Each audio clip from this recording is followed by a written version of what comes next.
तो कैसे हैं आप सभी लोग। एक बार फिर से वेलकम है आपका मेरे YouTube channel study with Yogesh में। आज मैं आपके लिए इकोनॉमी की क्लास लेके आया हूँ और एग्रीकल्चर उसने टॉपिक दिया हुआ है आपके सिलेबस में, और वो काफ़ी लेंदी टॉपिक दिया हुआ है। यानी जो सिलेबस दिया है उसने एग्रीकल्चर के बहुत से उसने पॉइंट दिए हैं। हम लोग इसको शुरू करेंगे, लगभग 3 क्लासेज आएंगी और इनके बाद आपका बहुत अच्छा कॉन्फिडेंस इस टॉपिक पे, बहुत अच्छा नॉलेज, बहुत से फैक्ट वगैरह आपके बन जाएंगे। और जो आप लोग कहते हैं जीएस, सर जीएस कैसे पढ़ें, कहाँ से पढ़ें, ये अपने आप में जीएस ही है, इसको आप जीएस ही मान के चलना, ठीक है। आने वाले संडे जो होगा आपकी लाइव की होगी उसमें भी मैं उत्तराखंड के क्वेश्चन पूछूंगा और उत्तराखंड विविध ही चलेगा उसमें, यानी उत्तराखंड के रैंडम क्वेश्चन पूछ सकता हूँ। आप लोग उत्तराखंड हिस्ट्री तैयार रखिए, जिला सीरीज तैयार रखिए और परीक्षावाणी तैयार रखिए, ठीक है। देखिए आज का टॉपिक जो है आपका एग्रीकल्चर है, और एग्रीकल्चर में ये मान के चलिए कि जो हमने देखना है, हर चीज़ देखनी है। हमने ग्रीन रेवोल्यूशन देखना है, हमने द्वितीय हरित क्रांति यानी सेकेंड ग्रीन रेवोल्यूशन देखना है, हमने भारत में खाद्य सुरक्षा देखना है, ये सब चीज़ें हम लोग देखेंगे। तो सबसे पहला हेडिंग डालेंगे आप, भारत में कृषि की विशेषताएं, यानी एग्रीकल्चर की क्या यहाँ पे विशेषताएं रही हैं वो डालना है। तो आप लोग सबसे पहले डालिए कृषि की विशेषताएं, ठीक है। यानी हम लोग स्वतंत्रता से अभी तक जो भी यहाँ पे एग्रीकल्चर से संबंधित विशेषता रही है वो हम लोगों ने देखनी है, ठीक है। देखिए विशेषताएं, अब पहली चीज इसके अंदर क्या आती है, हम लोगों की अर्थव्यवस्था में एग्रीकल्चर बहुत ज़्यादा महत्वपूर्ण क्या करता है, रोल निभाता है। यानी एक बहुत इंपॉर्टेंट रोल हमारी एग्रीकल्चर में कृषि सेक्टर का, यानी एग्रीकल्चर सेक्टर का है अर्थव्यवस्था में। और वो कैसे है वो मैं आपको डेटा बता के बताऊंगा, ठीक है। पहला लिखो, अर्थव्यवस्था में कृषि की महत्वपूर्ण भूमिका। अर्थव्यवस्था में कृषि की महत्वपूर्ण भूमिका, बहुत इंपॉर्टेंट रोल कृषि का है, कृषि की महत्वपूर्ण भूमिका, महत्वपूर्ण भूमिका है, ठीक है। अब ये कैसे है, क्या पता चलता है, क्योंकि देखिए जब हम लोगों का देश आज़ाद हुआ था, मैंने आपको जीडीपी बताई थी, ग्रॉस डोमेस्टिक प्रोडक्शन बताया था। उस टाइम पे जीडीपी में हमारे देश आज़ादी के समय एग्रीकल्चर का क्या रोल था, कितने परसेंट इसमें लोग लगे थे, और अभी इसके कितने परसेंट लोग लगे और जीडीपी में क्या रोल है, इससे हमें ये पता चलता है कि कितनी इसकी महत्वपूर्ण भूमिका है। देखिए इसको आपको समझना कैसे है, आप ऐसे अंडरलाइन करना, आप ऐसे एरो करना, जीडीपी लिखना, और जीडीपी में ये पता चल जाएगा आपको कि कितना इसका रोल है। देखिए 1950 और 51 पे 55% टोटल हमारी जीडीपी का एग्रीकल्चर से आता था। और जीडीपी क्या होती मैंने आपको बताया था, जीडीपी लिखो 55%, ठीक है। जीडीपी किसमें, एग्रीकल्चर सेक्टर से आता था, ठीक है, स्वतंत्रता के समय। लेकिन वर्तमान समय में डेटा चेंज हो गए हैं, अब लगभग 17.5% की जीडीपी हमारी कहाँ से आती है, 17.5% की जीडीपी हमारी वर्तमान समय में एग्रीकल्चर सेक्टर से आती है। लेकिन इसमें लगे हुए लोगों की संख्या अभी भी 50% से अधिक है। यानी इसमें आप लोग लिखेंगे ऐसे, 50% से अधिक आबादी कृषि पर, 50% से अधिक आबादी, ठीक है, अधिक आबादी किस सेक्टर में है, एग्रीकल्चर सेक्टर में लगी हुई है। जबकि जब ये पहले 55% था तब इसकी जो आबादी थी लगभग 70 से 80% लोग लगे थे। कहने का ये मतलब है अभी भी एक बहुत बड़ी जनसंख्या हमारी एग्रीकल्चर सेक्टर पे लगी हुई है, लेकिन उसका मात्र कितना परसेंट जीडीपी पे रोल है, 17.5%, जबकि स्टार्टिंग में इसका रोल था 55%। तो इससे क्या आपको मैसेज मिला कि जीडीपी का रोल, हमारे जीडीपी में एग्रीकल्चर का रोल लगातार क्या हो रहा है, कम हो रहा है। तो नोट करके लिखिए, जीडीपी में कृषि सेक्टर का योगदान कम हो रहा है, ये क्वेश्चन पूछा जाता है, ठीक है। जीडीपी में कृषि का योगदान कम हो रहा है, कृषि का योगदान कम हो रहा है, जबकि कम हो रहा है, जबकि अभी भी एक बड़ी जनसंख्या इस पर निर्भर है, जबकि अभी भी एक बड़ी जनसंख्या रोजगार पे इस पर निर्भर है, जबकि अभी भी एक बड़ी जनसंख्या रोजगार के लिए इस पर निर्भर है, ठीक है। बड़ी जनसंख्या रोजगार हेतु निर्भर, रोजगार हेतु निर्भर। तो ये हमारे देश की कंडीशन है कि अभी भी देखो 50% से अधिक लोग हैं, लेकिन मात्र कितना परसेंट जीडीपी में योगदान है, 17.5%। जबकि अभी देखिए 55% जब देश आज़ाद हुआ था उस टाइम इसमें जीडीपी का योगदान होता था। अब देखिए कई डेवलप्ड कंट्री है, अमेरिका है, ब्रिटेन है, फ्रांस है, इन देशों का जो डेटा है वो टोटली डिफरेंट है। आपको मैं बताऊंगा, आप ताजुब करेंगे। इन देशों में जो विकसित कंट्रियाँ हैं, ठीक है, आप लोग ऐसे ही लिखना विकसित में आपको समझने के लिए। विकसित देशों में क्या है, जैसे अमेरिका है, उसका क्या है 2% की आबादी किस पे लगी है, अपने आप में एग्रीकल्चर के सेक्टर पे लगी है 2%, और एग्रीकल्चर के सेक्टर से ही उसको 2% की जीडीपी मिलती है। यानी सिंपल सी बात है, 2% आबादी के लिए 2% जीडीपी निकालता है। यानी बहुत कम लोग वहां किसमें, एग्रीकल्चर सेक्टर में, मैक्सिमम लोग सर्विस सेक्टर और इंडस्ट्रियल सेक्टर में, जिसको मैंने द्वितीयक और तृतीयक क्षेत्र बताया था। ठीक है, ये वहां के आपको डेटा देखने को मिलेंगे विकसित कंट्री में, इसी प्रकार का आंकड़ा है। तो पहला पॉइंट तो ये था।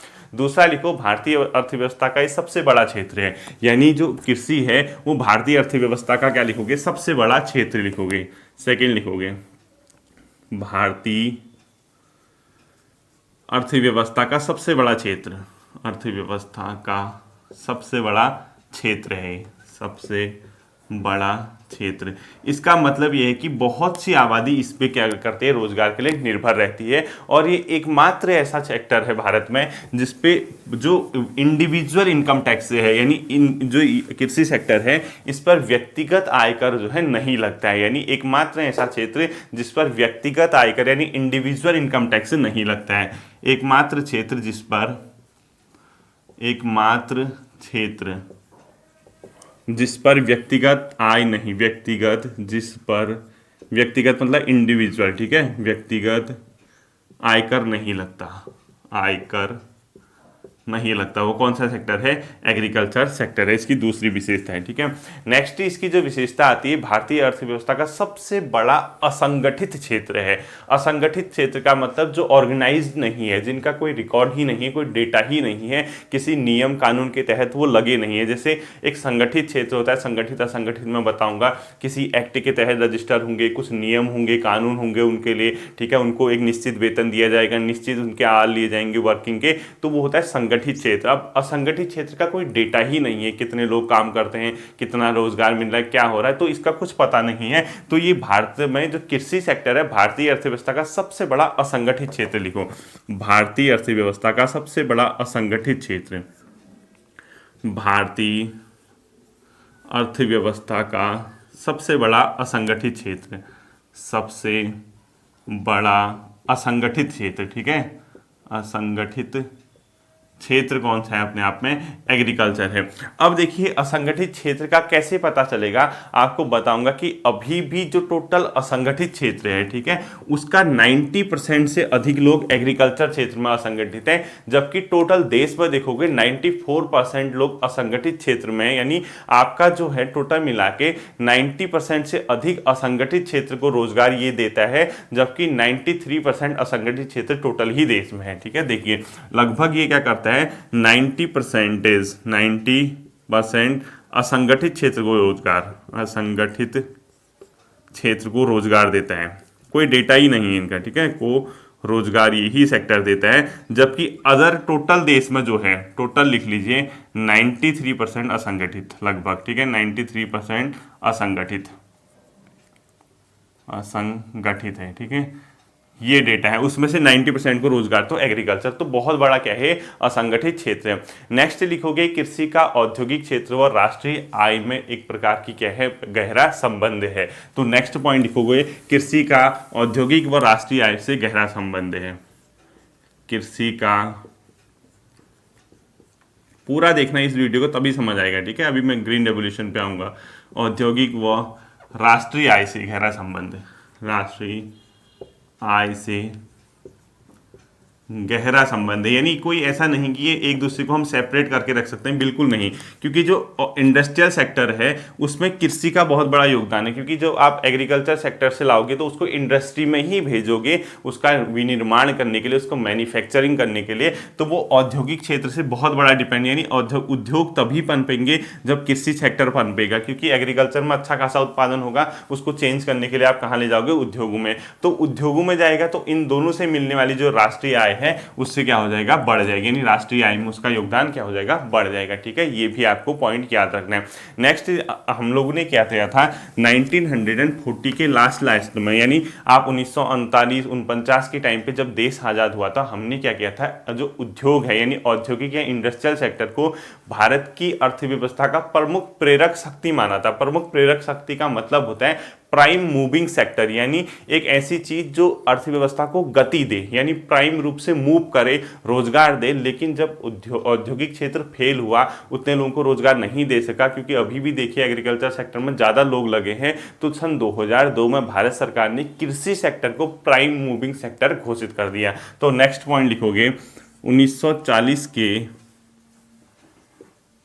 दशक के अंत में, दशक के अंत में, ठीक है, यानी 1940 है, उसके दशक के अंत में औद्योगिक क्षेत्र को लिखो, औद्योगिक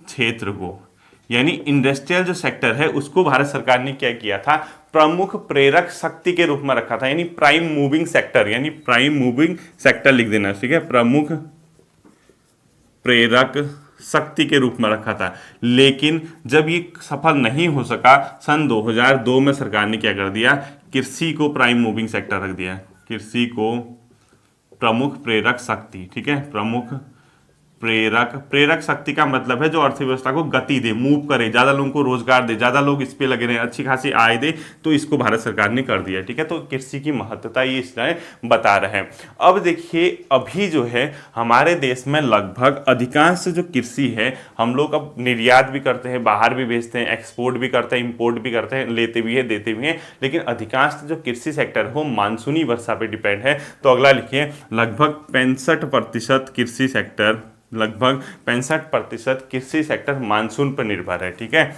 मानसूनी वर्षा पर निर्भर, मानसून पर निर्भर है। ये एक प्रकार का इंट्रोडक्शन था आप लोगों के लिए कि हाँ ये चीजें हो रही हैं। अब मेन चीज आती है, हमने जो अपना हेडिंग डालोगे आप इंपोर्टेंट भी कर दोगे उसको, मेन चीज जो हमारी आती है जहां से क्वेश्चन बनता है वो देखिए, हमने अपने वहां जो कृषि सेक्टर को है किस प्रकार से उसको मौसमी प्रारूपों में विभाजित किया है। बहुत से देशों में, बांग्लादेश और पाकिस्तान ने भी यही किया है, हमने अपनी कृषि को 2 सेक्टर में बांट रखा है, यानी कृषि जो फसलें होती है उसको बोला जाता है खरीफ फसल व रबी की फसल। तो हेडिंग डाल लीजिए खरीफ और रबी की फसल, खरीफ व रबी फसल, रबी फसल, ठीक है, ये देखना है। अब देखिए खरीफ और रबी फसल ये जनरली अरबी शब्द हैं। खरीफ का मतलब होता है हेमंत ऋतु, रबी का मतलब होता है बसंत ऋतु, ठीक है, और यही टर्मिनोलॉजी बहुत से देशों ने अपनाई है, जैसे बांग्लादेश और पाकिस्तान ने। तो एक जैसे फाइनेंशियल ईयर होता है हमारे देश में 1 अप्रैल से 31 मार्च तक, ऐसी आरबीआई का भी एक फाइनेंशियल ईयर होता है,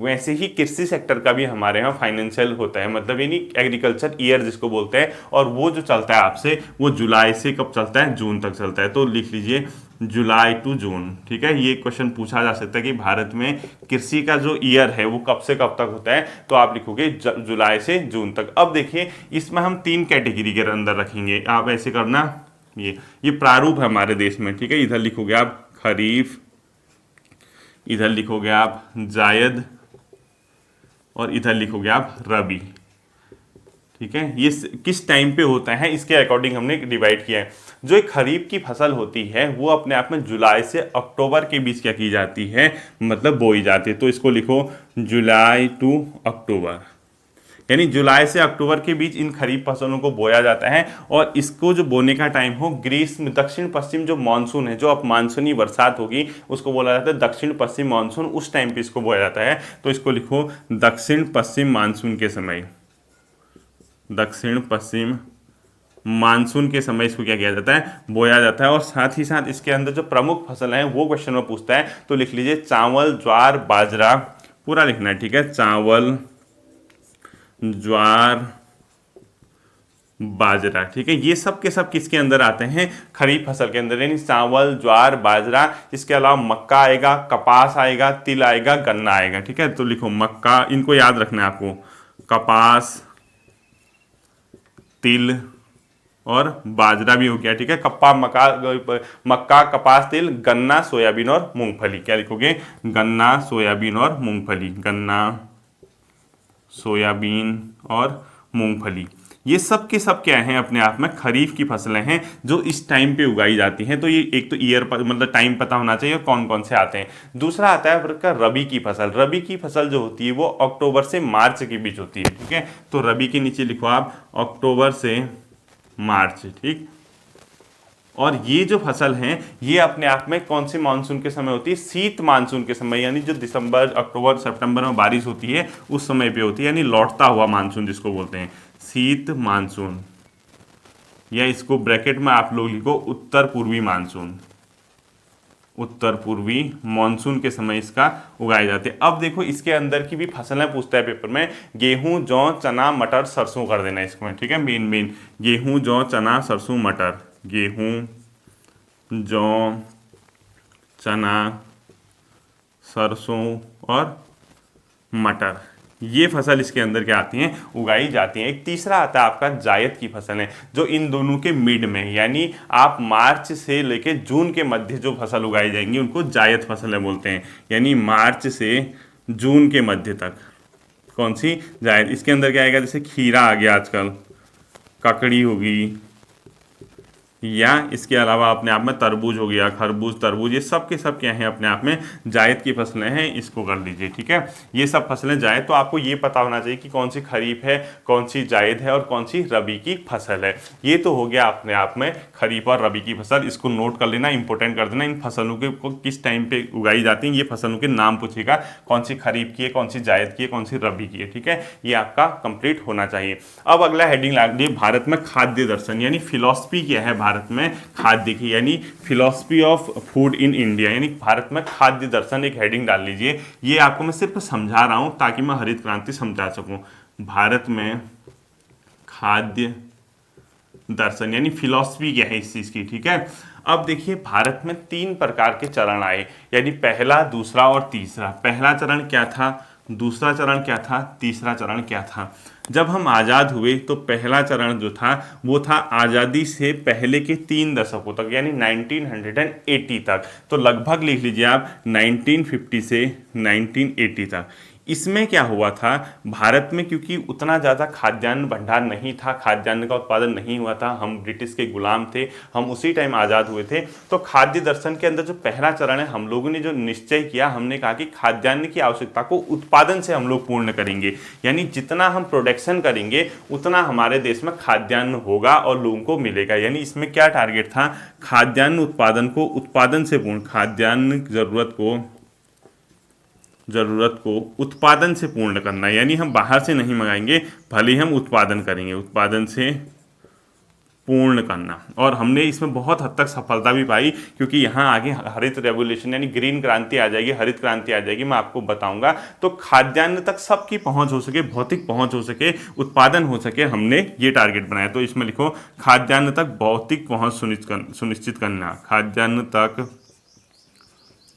भौतिक पहुंच सुनिश्चित करना, भौतिक पहुंच सुनिश्चित करना, ये टारगेट बनाया था, ठीक है। दूसरा जो स्टेप आया, इसमें हमने क्या टारगेट रखा, हमने बहुत अच्छी खासी मात्रा में उत्पादन कर लिया लेकिन लोगों तक नहीं पहुंच सका, यानी हमने सेकंड स्टेप में क्या चीज की, खाद्यान्न तक आर्थिक पहुंच। उत्पादन तो कर दिया, लोगों के पास खरीदने के लिए था ही नहीं, कहां से वो खरीदेंगे। तो सेकंड जो चरण था, खाद्यान्न तक आर्थिक पहुंच, ये 3 चीजें हमारे देश में देखने को मिलेंगी। हमारे देश में क्या, मैक्सिमम कंट्रीज में, ठीक है, खाद्यान्न तक आर्थिक पहुंच। इसमें क्या हुआ था, यहां से तो उत्पादन बहुत ज्यादा हो गया था लेकिन लोगों के पास पैसा ही नहीं था, खरीदते कहां से। तो कई लोग भूखमरी से मर रहे थे। बिहार, उड़ीसा, झारखंड, इन राज्यों में पूरे के पूरे खराब स्थिति, राजस्थान वगैरह बीमारू स्टेट इनको बोला जाता है। तो खाद्यान्न तक सबकी आर्थिक पहुंच नहीं थी, खाद्यान्न इतना ज्यादा था लेकिन लोगों के पास खरीदने के लिए पैसा ही नहीं था। तो हमने इस चीज की, इस समस्या को भी देखा और हम लोगों ने क्या किया कि इसी कंडीशन में अभी भी हैं। अब इसमें क्या हो रहा था, देखिए ग्रीन रेवोल्यूशन अभी मैं पढ़ाऊंगा, हरित क्रांति से बहुत ज्यादा उत्पादन हुआ लेकिन हरित क्रांति बहुत महंगी थी, क्योंकि उसमें जो इनपुट होते हैं, जो आप पैसा लगाते हो, बहुत महंगा होता है। तो जब आप प्राप्त करोगे उत्पादन, वो भी तो आप महंगाई बेचोगे, तो उसके कारण क्या है, सब तक ये नहीं पहुंच सका। तो अब हम इसी कंडीशन में खाद्यान्न तक आर्थिक पहुंच को सुनिश्चित करना था हमने, और इसके लिए हमने बहुत से रोजगार कार्यक्रम चलाए ताकि लोगों तक पैसा आ सके। जैसे काम के बदले अनाज कार्यक्रम सुना होगा आपने, मनरेगा सुना होगा, ताकि लोगों को रोजगार मिले और पैसे से वो क्या कर सके, इसको खरीद सके, ठीक है। तो इसमें आप लोगों ने देखना है वो क्या करना है, वो देखिए। तक आर्थिक पहुंच, इसमें क्या हुआ था, देखिए इसमें लिखो आप हरित क्रांति से, अभी मैं हरित क्रांति पढ़ाऊंगा आपको, ठीक है। हरित क्रांति से इनपुट यानी जो आप निवेश करते हो वो क्या हो गए थे, महंगे हो गए थे। इनपुट क्या हो गए थे, महंगे हो गए थे, लिखो। तथा इसी, अब इनपुट महंगे होंगे तो आउटपुट यानी जो निकलेगा उससे रिजल्ट वो भी क्या हो जाएगा, महंगा हो जाएगा, आउटपुट भी क्या हो जाएगा, महंगा। तो इतना खाद्यान्न का भंडारण इतना ज़्यादा हुआ, गेहूं धान वगैरह बहुत अच्छी खासी मात्रा में हुआ, लेकिन लोगों के पास पैसा ही नहीं था, खरीदते कहाँ से। तो आधा तो वो स्टोरेज वहीं सड़ता रहा, जो भंडारण कक्ष होते हैं, कभी उसको पानी में समुद्र में फेंक दिया गया। फिर धीरे धीरे नीति अपनाई कि हम जो एक्सेस अमाउंट होगा उसको दूसरे देशों को भेजेंगे, उससे हमें कुछ इनकम मिलेगी, वो सब था। लेकिन भारत अभी भी बहुत हद तक इसी स्टेज में है। और तीसरी कंडीशन क्या होती है कि हमारा पारिस्थितिकी यानी इकोलॉजी को नुकसान न हो। यानी कई देशों ने क्या किया, जो एग्रीकल्चर सेक्टर था उसको उद्योग का दर्जा दिया, और भारत में तो अभी उद्योग का दर्जा है नहीं। तो उसमें क्या हो रहा था, उन लोगों ने कहा कि यार अब उन्होंने तो अपना कर दिया उद्योग का दर्जा, लेकिन जो डेवलपिंग कंट्री थी, भारत हो गया या कोई अफ्रीकन कंट्रीज थे, वहां एग्रीकल्चर की वजह से उन लोगों ने ये थोपना शुरू कर दिया कि इससे इकोलॉजी को यानी पर्यावरण और पारिस्थितिकी को नुकसान हो रहा है, क्योंकि उर्वरक कीटनाशक ये सब चीज़ों का आप यूज कर रहे हो, मिट्टी की उर्वरक क्षमता कम हो रही है, इन चीज़ कई तरह के 100 प्रकार के बहाने बनाए। तो हमारे लिए एक चुनौती कम हो रही करके एक चुनौती और आ गई थी कि हम लोगों ने क्या करना था, कृषि को पारिस्थितिकी के अनुकूल करना था। ठीक है, तो तीसरा लिखो, कृषि को पारिस्थितिकी के अनुकूल। ये 3 फेज चलते हैं, कृषि को पारिस्थितिकी के अनुकूल करना, यानी उसके अकॉर्डिंग होना, क्योंकि जो हरित क्रांति है वो एग्रीकल्चर के अकॉर्डिंग नहीं थी। अब भारत में खाद्य दर्शन इस प्रकार से चला, सबसे पहले बहुत ज़्यादा उत्पादन हुआ, हम आत्मनिर्भर बने। सेकंड स्टेज में लोगों के पास क्या था, रोजगारी नहीं था, पैसा ही नहीं था, वो खरीदते कहाँ से। तो इसके लिए भारत सरकार ने विभिन्न प्रकार की सामाजिक आर्थिक योजनाएं चलाई, और आपके सिलेबस में दिया है सामाजिक आर्थिक योजना, इसीलिए दिया है, जो स्कीम पूछता है तो वो मैं पढ़ाऊंगा। और तीसरा होता है कृषि को पारिस्थितिकी के अनुकूल बनाने। ये था आपका मेन चीज। हेडिंग डाल लीजिए हरित क्रांति, आप लोगों ने हरित क्रांति, ठीक है, यानी ग्रीन रेवोल्यूशन। देखिए कुछ भी नहीं है, बहुत आसान है, बहुत शब्द सुना होगा कि ग्रीन रेवोल्यूशन, हरित क्रांति क्या होती है, क्या होती है, अब पता चल जाएगा कि आज क्या होती है। ठीक है, देखिए हर देश में 1960 के टाइम पे बहुत जो गरीब राष्ट्र थे, वहाँ पे एग्रीकल्चर सेक्टर में प्रोडक्शन बहुत कम हो रहा था। तो अलग अलग वैज्ञानिक लोग शोध कर रहे थे, अलग अलग जगह रिसर्च चल रहे थे कि हम किस प्रकार के बीज यानी सीड्स को डेवलप करें ताकि उससे एक्सेस अमाउंट में क्या हो सके, प्रोडक्शन हो सके। और इसी के तहत 1960 के स्टार्टिंग में एक बहुत बड़ी सफलता हाथ लगी कि गेहूं की उन्नत किस्म के बीजों का डेवलपमेंट किया गया। और उसने क्या कर दिया, जो एग्रीकल्चर सेक्टर में गेहूं वगैरह जो था उसका उत्पादन 200 से 300% अधिक कर दिया। यानी इतने एक्सेस अमाउंट में क्या हो गया, प्रोडक्शन हो गया। यानी आपने एग्रीकल्चर सेक्टर में नई तकनीकी के माध्यम से जो उत्पादन है, प्रोडक्शन है, उसको एक्सेस करवा दिया, बढ़ा दिया, जिसको क्या नाम दिया गया, हरित क्रांति यानी ग्रीन रेवोल्यूशन। तो आपने क्या लिखना है यहाँ पे, सीधे सीधे लिखिए 1960 के प्रारंभ में कृषि क्षेत्र में कुछ नई तकनीकी का प्रयोग किया गया।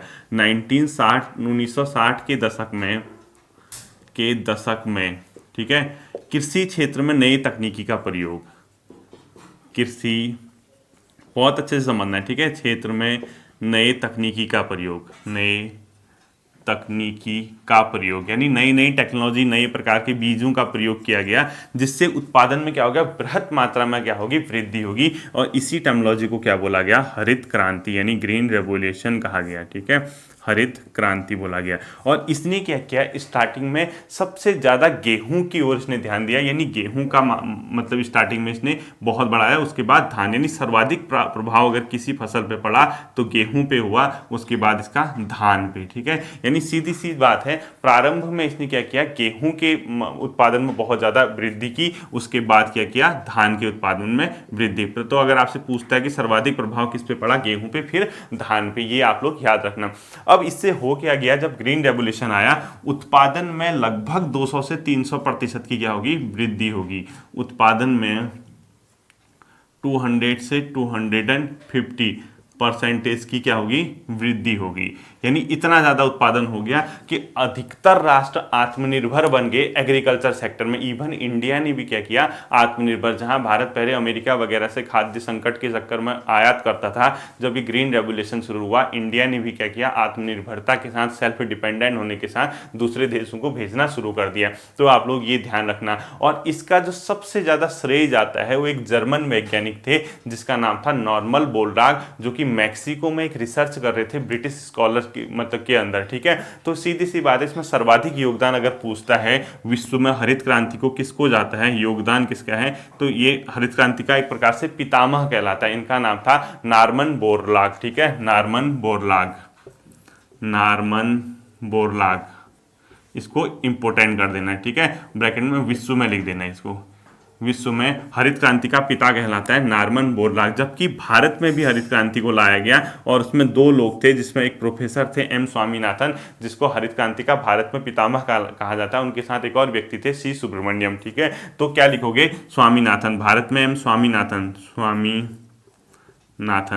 और ये कब हुआ था, 1966-67 के आसपास, यानी 1967 और 1968 के आसपास, 1966-67 में भारत में क्या हुआ था, हरित क्रांति की शुरुआत हुई थी। इनके साथ एक और व्यक्ति थे, उनका नाम लिख लिए सी सुब्रमण्यम, सी सुब्रमण्यम, ठीक है। मेनली स्वामीनाथन का ही नाम आएगा आपके, आप लोग इसको ध्यान रखना। तो एग्रीकल्चर सेक्टर में इतना ज़्यादा उत्पादन हो गया, गेहूं की नई नई किस्म के, उन्नत किस्म के बीज इसमें लाए गए, ठीक है। तो जर्मन नॉर्मल बोरलॉग जो थे, इसमें लिख लीजिए गेहूं की नई किस्म का, गेहूं की नई किस्म का विकास, किस्म का इन्हें डेवलपमेंट किया। अब वो इसी को क्या बोला गया, इस पूरी प्रोसेस को हरित क्रांति बोला गया, ग्रीन रेवोल्यूशन कहला गया, ठीक है। तो आपको इसमें क्या लिखना है, इसको नोट करने का, इसके प्रमुख घटक लिख लीजिए। आखिर ग्रीन रेवोल्यूशन के लिए क्या क्या चाहिए था, कैसे ग्रीन रेवोल्यूशन होगा, तो प्रमुख घटक लिख लीजिए, ठीक है। इसके कंपोनेंट्स क्या क्या थे वो आप लोगों ने लिखना है। देखिए मैं आपको जल्दी से समझाऊंगा, बता दूंगा कि यहाँ से क्वेश्चन क्या पूछेगा। पहला घटक लिखोगे आप उन्नत किस्म के बीज, यानी बहुत अच्छी किस्म के आपको बीज चाहिए होंगे, उन्नत किस्म के बीज, ठीक है। और इसको शॉर्ट टर्मोलॉजी में बहुत सी किताबों में आपको दिखेगा HYV लिखा होगा, यानी इसका फुल फॉर्म है हाई यील्डिंग मतलब वेराइटीज, ठीक है, हाई यील्डिंग वेराइटीज। इसको बहुत सी किताबों में HYV लिखा होगा, हाई यील्डिंग वेराइटीज, यानी उसमें उत्तम किस्म के बीज ये होने बहुत जरूरी थे। और इसके तहत इन लोगों ने पौधों की अनेक मतलब बीजों की अनेक प्रकार की क्या बनाए थे, गेहूं के बीज की किस्म बनाए थे, जिनको लोकप्रिय रूप से बौनी किस्म कहा गया, ठीक है। क्या बोला गया, जो इन किस्मों को लोकप्रिय रूप से, यानी छोटे छोटे बीज होते थे, इसमें लोकप्रिय रूप से इनको बौनी किस्म कहा गया, लोकप्रिय रूप से क्या कहा गया, बौनी किस्म, बौनी किस्म।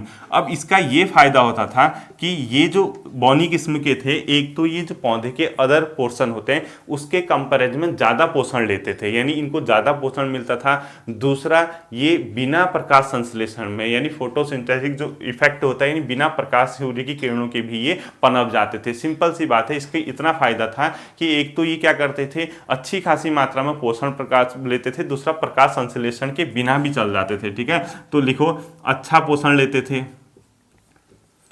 अच्छा पोषण लेते थे, तथा प्रकाश संश्लेषण की आवश्यकता भी नहीं होती थी, यानी बिना सूर्य के प्रकाश में कर लेते थे अपना, ठीक है, मतलब डेवलप हो जाते थे। क्षण नहीं चाहिए था इनको, नहीं भी होगा तो चल जाएगा, ठीक है। एक तो पहला किस्म ये था, उसको ध्यान रखना। हरित क्रांति में क्या प्रयोग किया गया था, उत्तम किस्म के बीजों का प्रयोग किया गया था जो ज़्यादा उत्पादन करते थे। दूसरा जो हुआ था, रासायनिक उर्वरकों का, यानी केमिकल फर्टिलाइजर जो होते हैं उनका प्रयोग किया गया था। देखो दूसरा लिखो, इसको इंपोर्टेंट कर देना, इस पॉइंट को, यहाँ से क्वेश्चन में बता दूंगा क्या आएगा। रासायनिक उर्वरकों का प्रयोग, उर्वरक का प्रयोग, केमिकल फर्टिलाइजर, ठीक है, का प्रयोग।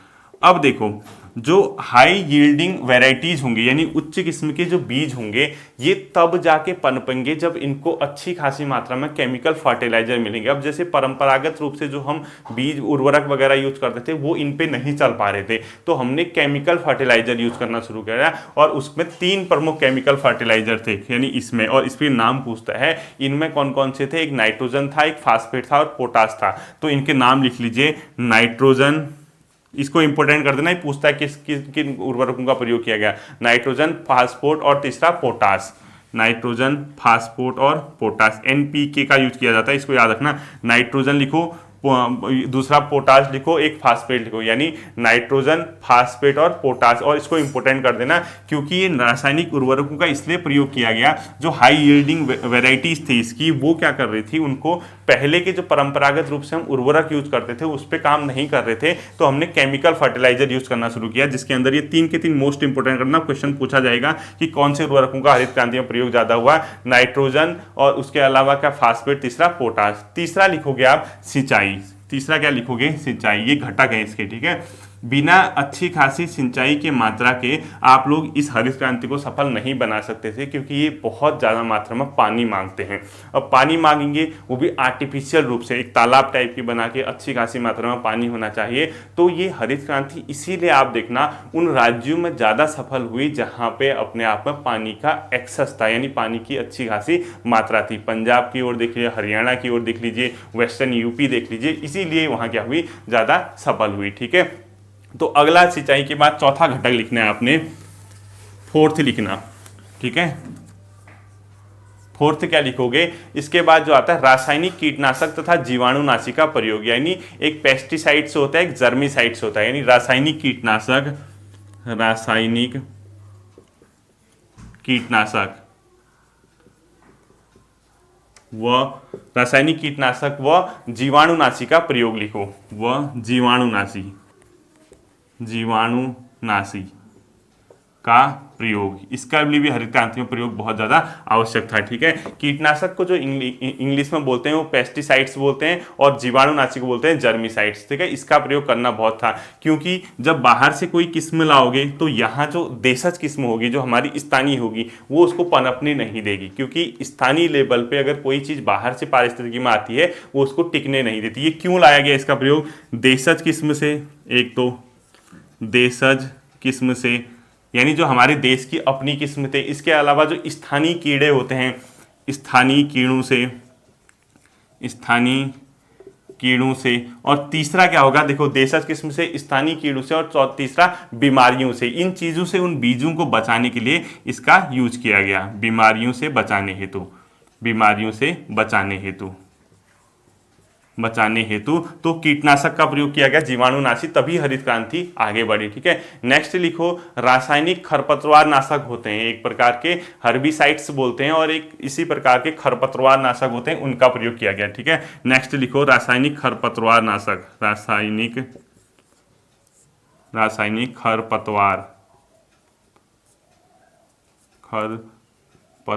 नाशक, इसका भी क्या किया गया, प्रयोग किया गया। खरपतवार नाशक होते हैं वो आप देखा होगा, जो एग्रीकल्चर में मतलब पेड़ों को पनपने नहीं देते, इसके लिए भी केमिकली रूप से हमने प्रयोग किया। जब ये सब चीज़ें हो गई थी, अब हमारे वहाँ उत्पादन बहुत अच्छी खासी मात्रा में होने लगा, तो उसके लिए क्या चाहिए था, इन सब चीज़ों को खरीदने के लिए पैसा चाहिए था किसानों को। तो हमने किस चीज़ की व्यवस्था की, लास्ट पॉइंट लिखिए, साख, यानी क्रेडिट, एक प्रकार का पैसा, ठीक है। ये होगा तभी आप लोग ये केमिकल फर्टिलाइजर वगैरह खरीद सकोगे, सिंचाई की व्यवस्था कर सकोगे, उत्तम किस्म के बीज खरीद सकोगे, नहीं तो नहीं। जब साख की व्यवस्था होगी तो आपको भंडारण चाहिए होगा, कि उतना बड़ा एक्सेस अमाउंट में भंडारण कहां से करोगे, यानी उसको स्टोर कहां करोगे, जब ज्यादा अमाउंट में होगा। भंडारण भी कर लोगे तो उसके बाद उसकी मार्केटिंग करनी होगी, जिसको बोलते हैं विपणन, और लास्ट में वितरण, यानी उसको डिस्ट्रीब्यूशन करना होगा।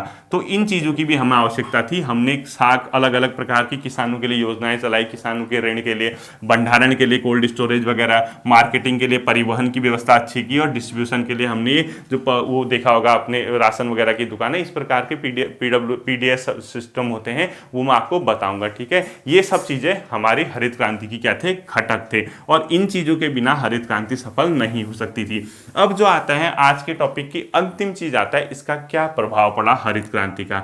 हरित क्रांति का 2 प्रकार से हम प्रभाव देखेंगे। एक तो इसने क्या किया, खाद्यान्न के मामले में हमें आत्मनिर्भर बनाया, और अन्य देशों को भी बनाया, और बहुत से देशों ने इसको निर्यात करना शुरू कर दिया। इसमें एक तो हमारा पॉजिटिव ये निकला कि हम खाद्यान्न में क्या हो गए, आत्मनिर्भर हो गए, यानी हम सेल्फ डिपेंडेंट हो गए खाद्यान्न के मामले में, हमें दूसरे देशों से मंगाने की जरूरत नहीं पड़ी, और कई देशों ने इसको निर्यात करना शुरू किया। लेकिन इसकी सबसे बड़ी बुरा प्रभाव ये पड़ा, किसानों की आय में असमानता आ गई, किसानों की आय में असमानता आ गई। कैसे आई असमानता?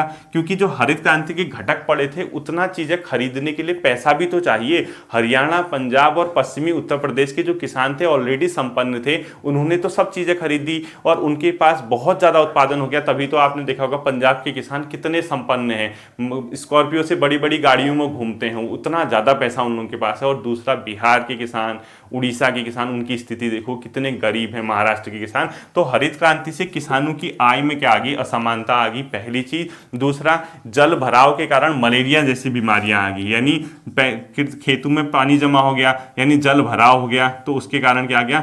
मलेरिया से बहुत से लोगों की जान गई, मलेरिया जैसी क्या आ गई? बीमारियों की, मच्छर पनपने लगे। और साथ ही साथ फसल प्रतिरूप बदल गया, यानी जो फसल का पैटर्न होता है वो चेंज हो गया, यानी फसल प्रतिरूप में बदलाव आ गया, प्रतिरूप में बदलाव आ गया।